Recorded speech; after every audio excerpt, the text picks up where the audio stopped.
Hello fellow geeks and welcome back to Running Geek Girl. My name is Heather and I'm glad you're here today.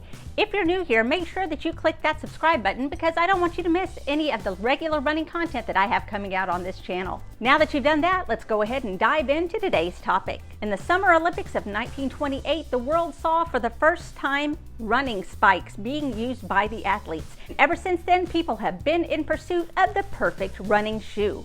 If you're new to running, however, it may get a little bit confusing trying to figure out what works for you. Heel drop? Outsole? Tread?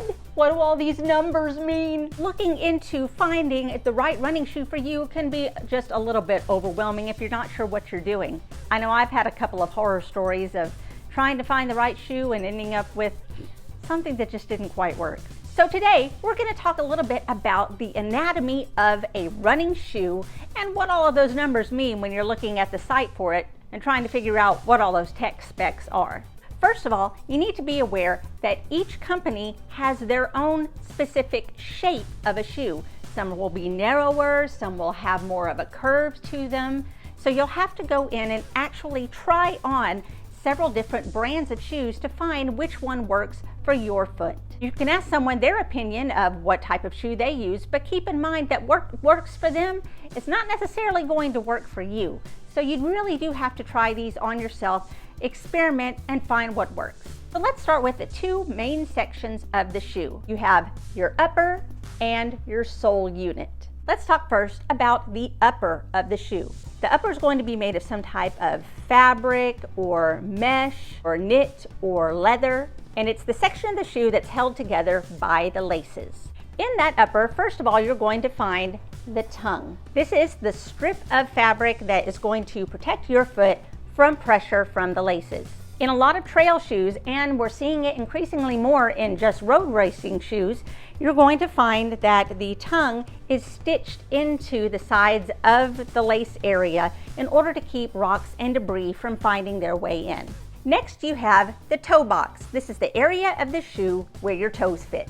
Personally, I like a lot of extra room in the toe box because I know that after a while, my toes tend to swell the longer that I run. And that's true for a lot of other runners too. Make sure that when you're fitting your toe box, that you leave room for your toes to swell and spread. A good rule of thumb is the rule of thumb. You should usually be able to fit a thumb's width between the end of your toes and the end of the shoe. Trust me, this is important. I once ran a half marathon in a shoe that was way too short for my toes and didn't allow them room to swell. Long story short, I ended up losing 4 toenails that race because my toes kept slamming up against the edge of the toe box. It's important to make sure that you have enough room. Sometimes you may have to go up an extra size or two, which is something that I wasn't aware of when I was first looking for shoes. From the toe box, you move your way down through the vamp to the quarter, and that leads us around back to the heel counter. You'll also hear it referred to as the heel cuff or sometimes the heel collar. This is the area that wraps around your ankle. At the very back here, you'll find the heel tab. This is meant to help protect your Achilles tendon. Moving to the top of your foot, of course, you have the laces, which help secure your foot inside the shoe. Here's a fun fact. The end of your shoelaces are called aglets. Bet you didn't know that one. There are tons of different ways to lace your shoes depending on different problems that you may have with your foot, such as heel slippage or high arches, low arches. There are plenty of different ways that you can lace in order to help accommodate those problems. Let me know in the comments down below if you would like to see a video demonstrating some of those lacing techniques. You have the eyelets, and these are the different holes that the laces will run through. A lot of race-specific shoes will have an extra eyelet up at the top in order to allow you to create a heel lock to keep the heel from slipping in and out of your shoe. In trail shoes, this is also the area where you're going to usually find what's called the lace garage. This is just a spot on your shoe to tuck in the laces so that you don't accidentally trip on them, get them loose, and get them in your way. And finally, on the inside of your shoe, you have your insole. This is just a foam cushion that's put on the inside of your shoe in order to give you a little extra cushioning as you're running. These can be removed if you use a specific orthotic. Now let's take a look at the bottom of your shoe, also known as the sole unit. Now, most people, when they think of the soles of their shoes, they think of just the tread or the raised edges on the bottom of the foot that help grip the road or surface that you're running on. However, the entire sole section of your shoe includes both the midsole and the outsole, which are usually created separately and then fused together on your shoe. The midsole area is sandwiched in between the outsole and the insole. It's usually constructed of some type of foam. Most usually it's going to be EVA foam. This is the part of the shoe that's going to dictate whether it's a stability shoe, motion control shoe, or just a neutral cushion. Now, I say that most of these are going to be made of EVA, but there are a lot of higher end companies that will use their own technology to create air cushions, gel cushions, and so forth inside that midsole area to give it a unique feel. Next, you have the outsole, and that is the area that's going to make contact with the ground. It's usually made of some type of rubber, and the type of rubber that they use is going to determine whether your shoe is going to be more rigid or whether it's going to be more flexible, depending on what type of support you will need. If you're a trail runner, make sure that you're thinking about the type of terrain that you're running on, whether it's more muddy, more rocky, and that's going to determine the kind of soles that you need to be looking at. In a lot of stability shoes, you're going to find what's called a medial post, which will be right around here. This is a firmer section that gives you a little more stability in the mid area of the foot. This is done to help control overpronation. Next, you have the shank, which is also called the foot bridge in some areas. This is going to be an area that's added underneath the arch of the foot. What it does is help stiffen that area of the sole so that bending happens more towards the toe and not so much in the arch. That allows both stability in the midsole of your shoe and flexibility in the toes. In some shoes, you'll find what's called a beveled heel.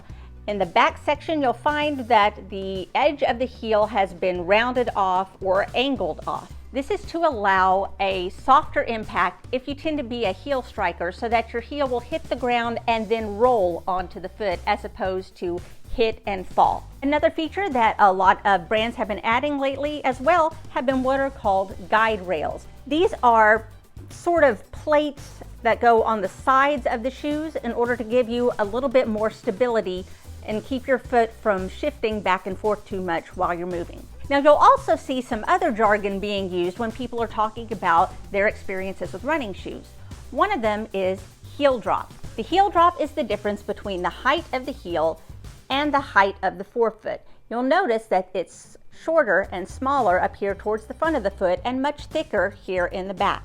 Most shoes will have a heel drop of between 8 to 10 millimeters. If you're looking for something that's more natural and closer to a barefoot or minimalistic feel, then you'll look for a heel drop that is between 0 to 4 millimeters. However, a lot of just everyday runners tend to find the higher heel drop a little more comfy, that it gives you a little more push towards the front so that you don't have to work quite so hard at moving forward. You'll hear people talk about energy return, and that is the bounce or spring that you feel every time your foot hits the ground. That's going to vary from person to person based off of how much you weigh, how you run, and so on. Stability means anything that's been added to a shoe in order to help prevent overpronation. If you're not familiar with the term overpronation, that is when your foot tends to roll a little bit more inwards on each step. In some listings on websites for their shoes, they'll mention tech that's being used. Tech is any type of technology or special material or any sort of special feature that they've added to the shoe in order to make it unique. And then finally, it'll say whether it's used for trail or road. And that means based off of the type of terrain that you use most often, you'll want to use this either on streets or out on the road. You'll also see some that will be listed as hybrid, meaning that you could use it for either or. So there's just an overview of how a shoe is put together and some of the terminology that you'll hear when people are describing the type of shoes that they are looking at, that they've used before. You'll see that this is the terminology that they use on websites when they're describing the shoes. Hopefully this gives you a better idea of what you're looking at when you're doing the research for what type of shoe you would like to try on. If you found this helpful at all, make sure you let me know by leaving me a comment down below or by giving me a thumbs up. Again, if you haven't already, make sure you hit that subscribe button so you don't miss any of my running content. Why not follow me on social media? You can find all the links down in the description. I'm available on most platforms under the name Running Geek Girl. Thank you so much for being here. I hope you found this helpful, and I'm glad to be part of your running journey. Happy running.